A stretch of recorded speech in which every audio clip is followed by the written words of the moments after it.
Tonight, I'm very excited to welcome Caryl Phillips, both epic in its sweep and devastatingly intimate in its portrayal of damaged lives, all caught between two worlds.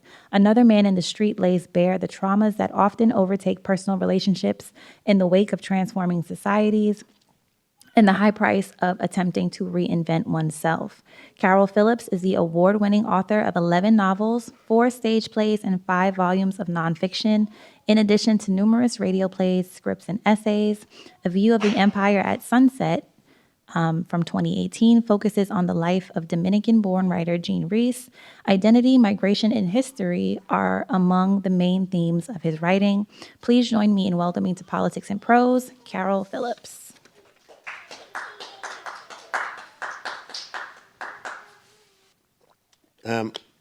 Thank you for coming out on a gloomy day in Washington, D.C. for everybody, but thanks for coming out.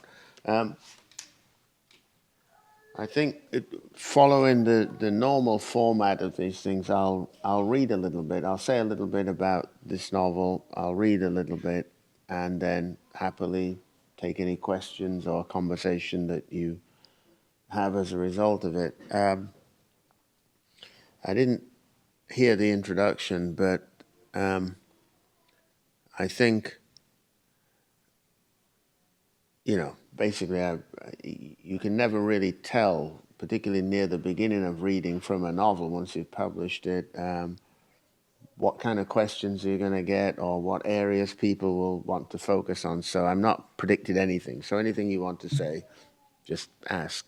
But I will say that a novel which is largely about migration, although it's about migration to Britain, obviously has been to some extent stimulated by the fact that I've lived in this country for many years now, and this is a country of migration. This is a country built on the back of migrations of various kinds: economic migrations, political migration, forced migration. So this is something that's in the DNA of the United States of America, and everybody understands that. Everybody understands that how the country came about was by people arriving from other places. Britain's kind of not like that. Britain understands itself as an island nation that hasn't really been subject to waves of people arriving and challenging or changing the nature of what constitutes British life. In other words, the idea of the outsider is very much rooted in British life, and the migrant is a sort of odd person who's not always appreciated and not always welcome. Of course, Britain's always had multiculturalism, if you like, but because it's a colonial nation, those migrants have always been over the horizon and out of sight, in India or the Caribbean or Africa. So you can live a life in Britain assuming that you don't have to deal with migrants, you don't have to deal with cultural complexity because it's over there. So what I wanted to write about in this novel, or what I was trying to address, is the fact that actually Britain is like America. It is a country of migrancy. It is a country which has always been subject, in the same way as the United States of America has, to cultural influence. One of the things I always say is I grew up in Britain. Obviously, I don't live there, but I grew up there. And British people would have starved to death if it wasn't for Indian restaurants or pizza. British people we wouldn't know how to dress as kids in the 70s unless we had Levi's. And we wouldn't, we've always had cultural influence from other places, but Britain often likes to pretend that it doesn't. So this is a novel about a young woman who meets and kind of falls in love with a Caribbean migrant in the 1960s in England, a guy who came from the Caribbean, a difficult, tricky guy. And the passage I'm going to read to you is she's looking back at her life, wondering where she went wrong, because part of forming a relationship with this guy meant disrupting her relationship with her daughter. In other words, her daughter was not too happy about her getting together with this guy. So she's in this passage I'm going to read to you. She's somewhat musing on what she's lost by forming a relationship with a migrant. So I'll just read it and we'll see how it goes. She's called Ruth. The man she is married to, or the man she's partnered with, is called Victor. He's the immigrant or the migrant, and he's in hospital at the moment. And there's a guy who's a friend of this man, Victor, who's her partner, called Charlie, who's sort of stalking him. He's in the street, he's looking at the house, he's trying to get some answers about the past friendship that he had with Victor, but of course Victor's in hospital, so poor Ruth is left to deal with this rather kind of strange-looking, insistent man who stands in the street looking at the house.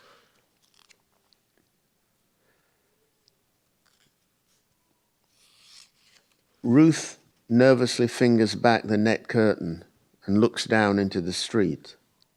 He's not there. This Charlie must have something else to do this morning, but he'll be back again, parking himself on the corner and waiting for Victor, and if he doesn't see him, trying to catch her eyes. There's no real buffer between Ruth and the nuisance of this man's presence, for these houses open up right onto the pavement, where you might expect a small garden with some bushes and flowers. All you get is a couple of dustbins stuffed behind an iron rail fence and a squeaky gate that won't latch properly. Sometimes whole weeks go by, and Ruth doesn't have to deal with this scruffily dressed, decrepit man with thick, unwashed hair and dirty fingernails. And then the crazy man shows up again at the oddest hours and simply stares as she leaves or comes back. They've reported him to the police, and so he's had his warnings. As a result, he knows better than to say anything, but the way he looks at her makes Ruth want to slap his face. Shortly before Victor went into hospital, she once again complained about this man Charlie, but Victor simply shrugged his shoulders. "Look," he said, "he's just a dumb, out-of-work actor. People get all kinds of shit in their heads, but he isn't going to do anything." After this dismissive response, Ruth stopped mentioning Charlie, and these days, because Victor is in hospital, she must deal with Charlie's irregular appearances by herself. But this morning he's nowhere to be seen, and so she lets go of the curtain and she watches it flutter back into place. At 65, she's no longer a young woman. Ruth looks at her face in the small handheld mirror and searches for what? To a generous observer, the lines might suggest wisdom, but nothing about her present situation makes Ruth feel in the slightest bit smart. Clearly, she has made a complete mess of everything, and she continues to struggle with the question of whether she should turn in the direction of her past and try to repair some of the damage she has unwittingly visited on others, or simply press on with her joyless day-to-day existence. She imagines that Victor has no idea about her unhappiness. In many respects, he's always been a selfish man, principally caught up with how he appears to others, and it's gradually dawned on her that he has most likely always seen her role as little more than support and companion. Now that he's in hospital, all pretense that she might be something other than this has disappeared. His pulmonary illness and subsequent chronic shortage of breath has not resulted in any whispered words of gratitude for her care and attention. As ever, Victor simply expects her to be there for him, but Ruth has recently begun to torment herself with the question of just what on earth she might do to make her own life more tolerable. She stares at her wrinkles that could probably have been dealt with had she begun a regime of applying cream at an earlier age. But back then she naively thought that she might always be pretty enough to get men to look at her with some interest. Not that she was a flirt, far from it, but a part of her knew that she didn't have to try too hard to attract scrutiny from the opposite sex. Now she lives with a heavily creased and decidedly unfetching face, which each morning stares blankly at her and then quietly suggests, "Ruth, love, Some more sleep last night might have helped. She can't remember the last time she managed more than 4 or 5 hours of anxious tossing and turning before switching on the bedside radio and listening to the early morning bulletins on the BBC station. However, she only half listens, for she has little interest in local gossip and no desire to change the station and tune in to the predictable babble of national news. As far as she's concerned, none of this national news affects her, and it never has. I mean, Christ, who expects a secretary to have any interest in current affairs? Once she stopped working and decided to do as Victor suggested and carry out some research for him down at the local library, she had a touch more time on her hands, but she still had no desire to waste her energy keeping up with the shenanigans of politicians or tracking the ebb and flow of the stock market. She would far rather settle down on the plush, but now somewhat tatty beige settee with a slice of cake and a cup of tea and watch television, although she could always tell by the way that Victor looked at her that he was often frustrated by her indolence. Most mornings Ruth finds herself twiddling the knob at the front of the old-fashioned radio and searching for something other than the news. The correct word might be company. But to think of herself as a woman who craves companionship makes her feel defeated. Soon Ruth will have to attend to her face and then get dressed and go downstairs, for this morning she'll once again return to the hospital and sit quietly with Victor. And then a thought that periodically troubles her creeps once more into her mind, and she wonders if Victor will ever again come home to this house. Ruth replaces the handheld mirror on the side table and moves slowly to the bathroom. She carefully applies some lipstick and then purses her lips. Ruth then pulls a tissue from the cube of a box and dabs at the corners of her mouth. Jesus, her nails are chipped, but sod it.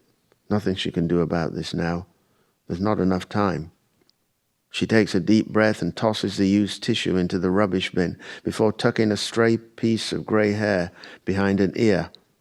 If not today, then at some point soon, Victor will be coming home, and they will resume the life they've made together. Once already, after Ruth discovered the truth of Victor's marital status, they've had to begin things anew, after a period of what Victor liked to call adversity.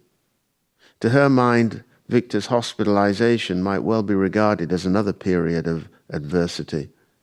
However, to have allowed her life to be reduced to simply overcoming one bout of adversity after another and worrying how she might repair past mistakes causes her to feel almost permanently unhappy. Ruth gropes for the banister and makes her way downstairs to the kitchen, where she puts on the kettle.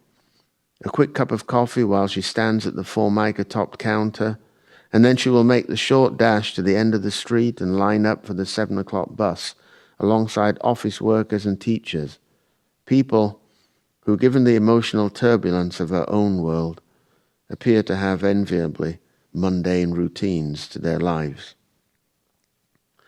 Last night, her daughter shook her head before quickly tossing back her large glass of gin and tonic. She then told Ruth that after 5 or 6 hours bickering with her, she'd reached the conclusion that it was pointless to continue talking. As a result, Lucy had decided to take the late train back north to her husband and twin boys. It was a depressing end to her daughter's short visit. Yesterday afternoon, while Ruth was getting ready to make her second trip of the day to see Victor at the hospital, she heard the unexpected knock on the door. When she took the chain off and opened up, she saw her agitated daughter standing before her. Trying hard to disguise her surprise, Ruth cheerfully ushered Lucy into the kitchen, knowing full well that her child must, like her, be fed up with their frustrating phone conversations, which generally ended with Lucy suddenly pressing the off button on her mobile or her mother putting down the receiver. She could see on her daughter's determined face that Lucy must have decided to journey down to London to have yet another go at talking some sense into her mother, this time in person. It was just over a year since she had last seen Lucy. Her daughter had planned a shopping trip to London for the sales, and at the last minute had called and suggested that before heading back home, she might have time for a coffee in a place near King's Cross Station. As Ruth stood and waited for the barista to make the drinks, she glanced at her seated daughter, who for some reason had cropped her hair short, and who appeared as though she could afford to lose a few rolls of fat. It was not a good look for a woman in her 40s, and the tight slacks were not helping. But as Ruth carefully carried the lattes back to their table in the far corner, she knew that she was not in a position to say anything. And now, a year later, Lucy was sitting in her kitchen, and she could see that her daughter's hair had grown out a little and her proper shape was returning. Ruth filled the kettle and accepted that she would most likely not be going back to the hospital this afternoon. Instead, she would try to listen politely to Lucy, for she had no desire to further damage their already uneasy relationship. Their recent exchanges on the telephone had left Ruth in no doubt that Victor's illness had not resulted in any thawing of the frostiness that Lucy felt towards him. In fact, during the past few weeks, Ruth had been forced to endure her daughter's increasingly impassioned pleas that she start facing up to things and leave the arsehole. As she looked at Lucy seated upright on the kitchen table, Ruth could see a new conviction on her daughter's stern face. She handed Lucy a cup of tea and a glass of tap water, and then she sat opposite her. "You know," began Lucy, "I wouldn't be here if that fucker wasn't still in the hospital." Ruth sighed. "This is his house too, Lucy. I don't think he should be talking about Victor like this." "It's shameful," said Lucy. "He's a bloody liar, and he's dragged you down to his level, hasn't he?" Ruth sighed. "Is this why you won't let me see my grandchildren?" "Well, can you blame me? I don't want my kids involved." Lucy paused and shook her head. "I mean, look at the state of you. You're not an old lady, but it's like you've given up." Her daughter's voice was becoming increasingly strident. Ruth picked up Lucy's glass of water, drank some, and then went to the kitchen sink and refilled it. She then sat back down, placed the glass on the table, and watched as her only child picked it up and took a sip. Ruth wondered what else Lucy might have on her mind, some kind of ultimatum perhaps. After all, it made no sense that her daughter would have travelled all the way to London to simply continue to berate her about Victor. Lucy held on to the glass of water but said nothing, so Ruth sighed and tried to instill some calm into their conversation. "I don't suppose you want me to tell you how Victor's doing?" Her daughter looked up at her and then back down at the water that was now cupped between two hands. "You're fucking kidding, right?" The silence deepened. Ruth began now to search for another topic, but her daughter spoke first. "You know," Lucy paused. Ruth looked directly at her daughter but said nothing. "You know, you're not even a little bit ashamed of yourself, are you? I mean, it's the 21st century and women don't have to put up with this kind of shit, you know. I've had to live with the shame of your not being around for nearly all my life. And then, when I find you..." Lucy suddenly stopped. "I'm sorry, I don't know what's the matter with you." Again, Lucy paused. "I just don't get it. What about my birth dad, Paul? Why did you leave him? The twins get on fine with him, and he told me he wouldn't mind seeing you again. He's a nice guy, so why dump him?" Ruth offered her daughter a despondent smile. Had Lucy really come to London to just try to hurt her? Lucy pressed on. "And what about the poor foreign guy you told me you chucked to go off with this prick? You chose a bullshit artist over a nice fellow with some money in his pockets, and don't look at me like that. It's you who told me that the foreign guy was a decent bloke. So what was all that about then? He was too old for you, you said, and you didn't love him. Well, you don't have to be with a bloke, you know. You could have left the foreign man and just been on your own. I mean, were you that desperate?" Ruth looked at her daughter and wanted to protest that she'd never been desperate for a man, but she was no longer sure if this was the truth. What she was, however, sure about was it all seemed to happen quickly, and that somehow she ended up exchanging one man's silence for Victor's lies. And Lucy was right. Her behavior was undignified. But what the hell did her daughter expect her to do now? Lucy began to sneer. It's like you've made a real dog's dinner of your life, haven't you? Her daughter didn't wait for an answer.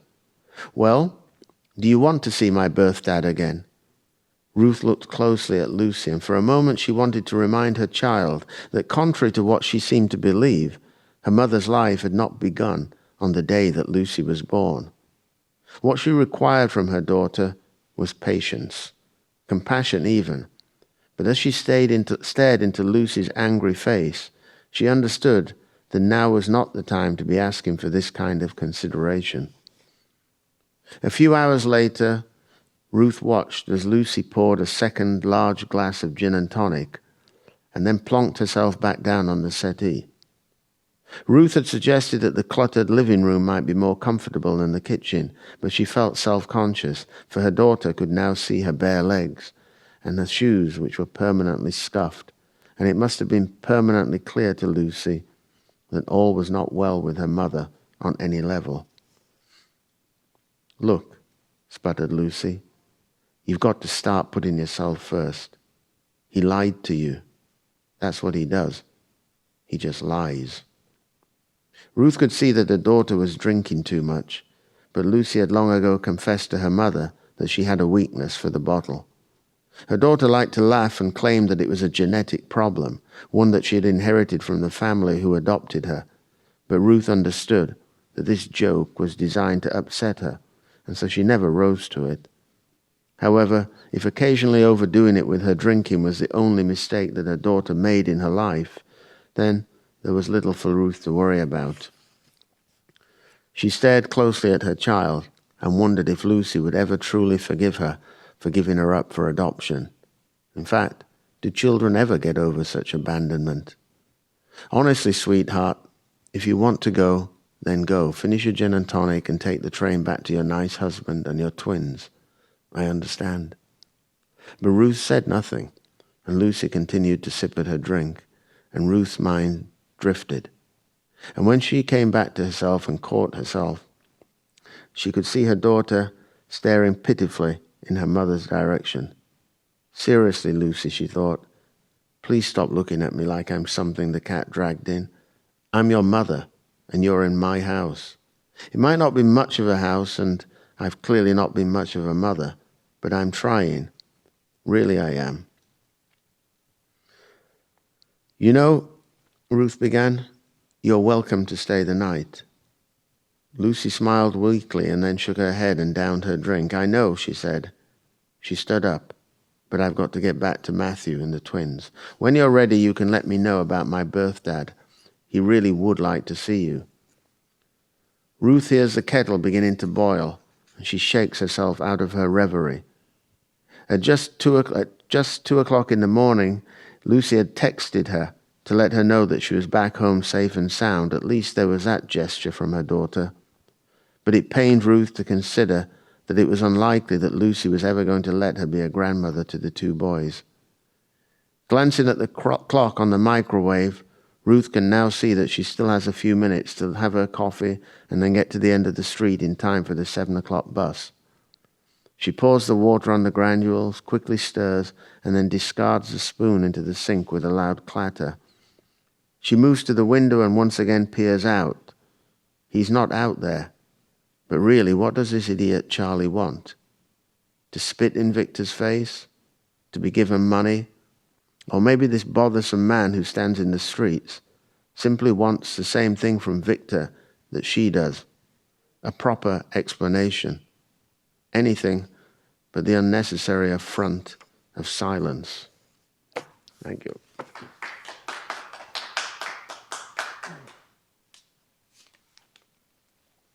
Okay. So what was the genesis of the novel? Can you Was it a, excuse me? Can you repeat that in here? Sorry. what was the genesis that, what was the spark that started this novel? It's a good question. What was the spark? It's hard to identify because there's a character that I mentioned there who I call him the foreign bloke, and that was the spark. He has a section in the novel to himself.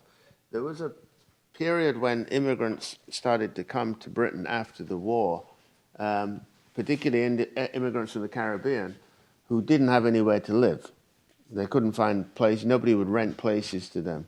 And I read about a guy who was a Holocaust survivor who came over to Britain in the 40s, who was like the chief, what you might just call slum landlord, who rented properties to immigrants. He actually specialized in renting properties to immigrants and prostitutes. And he was vilified by a lot of people because they didn't enjoy the fact that maybe the person in the flat or apartment beneath them was a newly arrived immigrant. And he also charged a lot of rent because he could charge a lot of rent. So he was not perceived of, and still isn't perceived of in British life, as a good guy. But I'd never met an immigrant from that period, post-war period, and I've met quite a lot of them, who had a bad word to say about him, because at least he rented properties. So he was the spark. And when Ruth says in this particular section that, or her daughter says, you were with a foreign bloke before, it was him.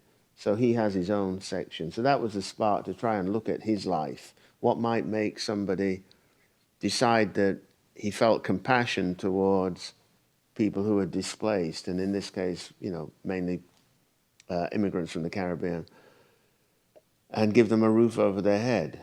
So I began, I guess the spark was trying to figure him out. But once you try to figure him out, you have to then figure out, his story. And his story brought me to her. And Victor character was a rent collector for him. So then it, all began to sort of make sense.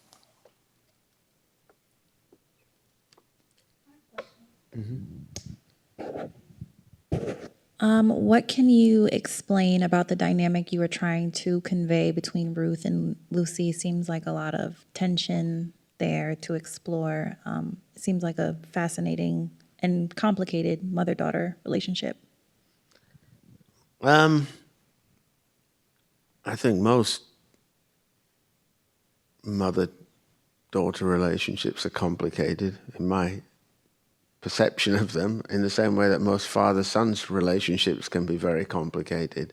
It obviously there's lots of things that would cause increasing stress in a father-son relationship or a mother-daughter relationship. But if the child has been adopted, there's a sense that the stakes are going to be much higher.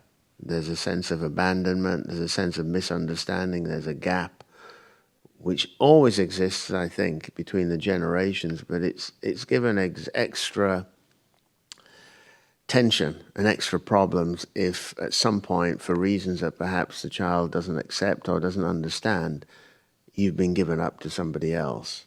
And when you try to, in the novel, when they tried to come back together again, it becomes clear that the schism between them isn't going to be fixed easily. So I think that question of loss and that question of a desire for home and safety, I mean, I'm not going to try and deconstruct myself and explain what the book is about, but that's also something that immigrants feel. They've lost a home, they've lost a country, sometimes they've lost a language. And to try to find safety again, to try to find a home, to try to find somewhere that understands them is difficult. So on a larger level of the migrant, I think that's difficult to heal. And on a personal level, in this case, a mother-daughter, it's very difficult to heal. So I think there's lots of rupture going on, both on a kind of macro level and a micro level. Thank you for that. And one more question. I was curious how you used age as a entry point to say where Ruth is currently. I know you were saying like the book is about, her musings about maybe some of her past, but I think also in a lot of like how you described how she feels at this point in her life. What was it like, I guess, to try to get into the psyche of an older woman? Because she seems to have a lot of thoughts about how she is now at this point, being a little bit more mature and maybe not where she thought she would have been previously. Yeah, I mean, I think one of the good things about writing about somebody who's older is that you've got a lot of stuff to deal with. They've got a lot of hidden history. They've got a lot of things that they've buried away. It's like you've got a subtext which you can excavate, which, I'm not suggesting that people in their 20s don't have hidden histories and things they don't want people to know, but they haven't accumulated, generally speaking, they haven't accumulated as many regrets yet. That's to come. So the whole question of secrets and lies, which is basically what you're trying to peel back when you're looking at characters, things that are hidden, things that they've not shared, things that they think about. In this case, just in the few pages I read, there's things you think about in the middle of the night, things you think about in the morning when you're looking in the mirror, things you see when you catch a glimpse of your face and you think, oh God, how did that happen? These are things which you don't really need them to be having a conversation with anybody else. That's interior thought, deliberation. So I guess the more you know about a character, the more there's to discover about a character. So, I don't regard it as a particular problem that she's a woman. I regard it as a particular problem that she's a character I didn't understand until I sat down to try and write about her. I think I would have the same problems with a man, frankly.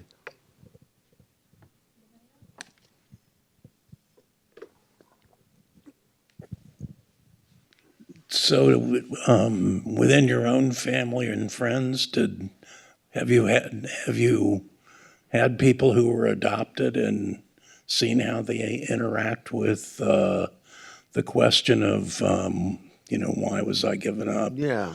Well, not just, I mean, I do have people in my family who've been adopted. But, we watch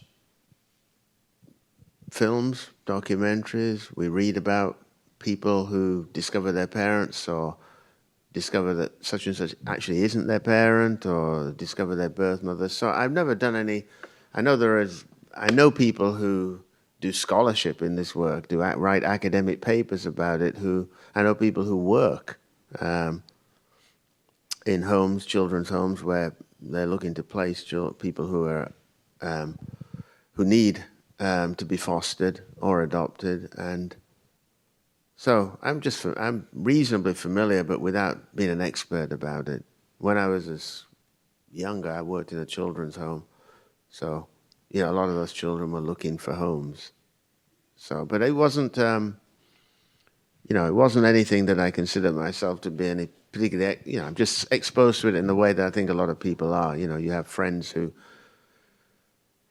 sometimes, you realize that their own personal family history is not as straightforward as it looks. And that's not obviously passing judgment on them, but it just expands your understanding of what your own family history is. I don't think anybody's family history is that straightforward, to be honest. I think everybody's got little kinks and swerves and twists. And but again, it reflects something to do with immigrant or migrant life, because people who've migrated, they have a lot of secrets in their family because they come from places that are across water where they can pretend that didn't happen, and they come and you grow up and suddenly they say something, or when they're getting older, you discover something, or you find a letter, or you find a document, or you look at their birth certificate and you think, hang on, who's this? And you realize they changed their name at some point. So I think people who migrate also have a great tension around that question of lineage, if you like, narrative. I have one. I've also got another question. So my family is Caribbean also, but going back to your point that you were saying about like the immigrant experience in America versus in Britain, I went to London for Notting Hill Carnival last summer and I had a great time. But I just always found myself gravitating toward the art and culture from London, like London TV specifically, because the depiction of it feels so much more authentic than America has been able to do. Like they'll cast people who don't necessarily have the same dialect or accents. And I'm just curious what it is about the portrayal in Caribbean or migrant cultures there that you think lends to a more authentic and fuller depiction, I guess. It's a good question, and it's a question which a lot of people, I have a student at the moment who's of Jamaican origin who is trying to write about, she grew up in Stamford, Connecticut, and as you're saying, when she went to London, she found a sort of a different, I wouldn't say more authentic, but certainly a different kind of Caribbean community than the one she'd grown up in the United States. And she's trying to explore how did that happen. I think one of the reasons it happened is that Caribbean migration to the United States is primarily economic migration. People who come from the Caribbean to the United States have come to make money, to get better jobs, to advance themselves in this society. That has been the case for over 100 years with people from the Caribbean coming here. The Caribbean migration to Britain is colonial migration. It's migration where you arrive expecting something from the country. Because the British colonized by telling everybody you're all British, we all understand each other, you're doing British exams at schools, and it'll be tremendous when you get to London because it's your capital too. So when Caribbean migrants arrived in Britain, whether it's Notting Hill or Brixton or wherever, the sense of disappointment and rejection was profound. Because they expected to be recognized, they expected to be welcomed. Caribbean migrants who came to the United States didn't expect to be recognized, or they just wanted to work and make money and get on. But Caribbean migration to Britain was faced with a huge pushback and, as you know, discrimination, violence, and I think that made the community turn in on itself in a way. Because the possibility of assimilating and integrating was much more difficult in Britain. In this country, for instance, I walk down most streets in this country, people look at me, including the police, they don't see a West Indian, they see an African American. I walk down the street in Britain, it's very different. They're very clear what they're seeing.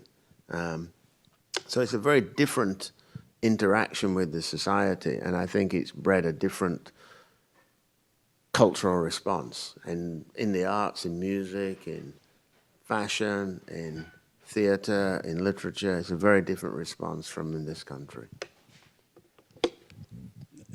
This is sort of about the, I don't know whether it builds on what you said or it's a different answer. But for instance, my wife's Jewish.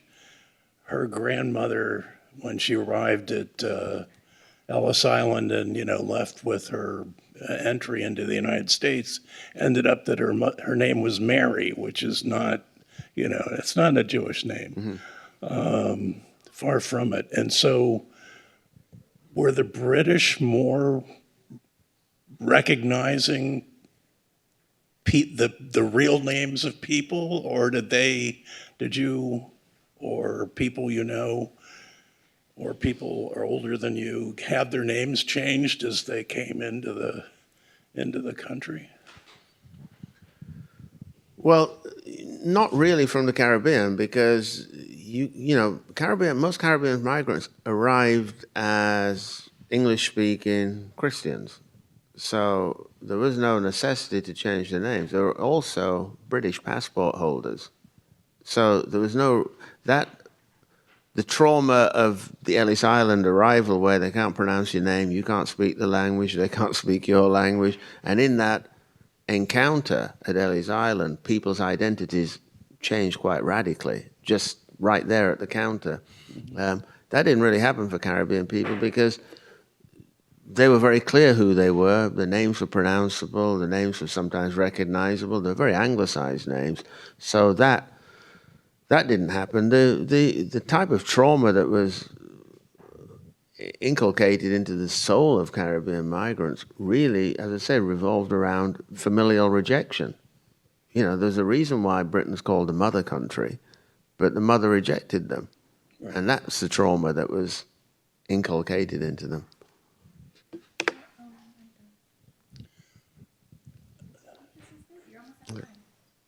Okay, thank you. I was going to ask one curiosity question. No, go ahead. You want to talk at all at how you started out as an author to become a published author? How I started out? It's not that different, I suspect, to most people. You know, you wanted to write because you had some stories you felt were important, and then you had a problem. You got to eat. You got to pay rent, you know. So how to balance wanting to tell stories and wanting to write books, and at the same time earning a living. So when I left college, which is a long time ago now, I was thinking of the first time you got published in a book form. In a book form, a novel, or I published plays before I published novels, but the first time I published a novel is 40 years ago. So I've been doing this a long time. Yeah. But the first time I published a novel was the same as most first-time novelists, an element of good luck. You know, there's a lot of people writing books, writing manuscripts who persist and persist and persist and are writing well, but find it very difficult to find a publisher. Well, all those years ago, it was a little bit easier for me because I'd already written plays that had been put on, and I'd already had an agent, and so I always wanted to write books. I didn't really want to write plays, but it was a little bit easier because I got a little toe into the game, not recognizably as a writer of prose, but recognizably as an artistic person. But before then, it was, it was a matter of the same as I tell people I teach now. It's if you got something to say, you just have to find a way to get it out there. There's no bridge or tunnel that's dug for you out of college that says you are going to be a published writer. Not even an MFA is going to get you there. You just have to persist and realize that, you're not going to get rich. You're not going to become famous. Your friends are going to have more money than you. Your friends are going to be able to. But if it's what you want to do, you'll do it. So I've never, ever tried to persuade anybody not to do it, because if they're going to do it, they're going to do it.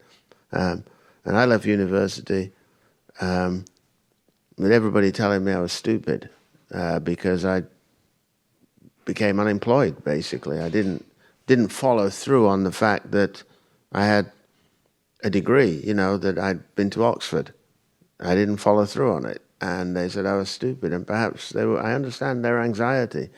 But if you have something to say, you're going to find a way. Well, thank you. Thank you for this conversation. And I think you already have a copy, but for anybody else in the store, copies are available at the register. And if you would like a personalized copy, we have a signing table, and we will be doing personalizations. Thank you so much again, Caryl. Thank you.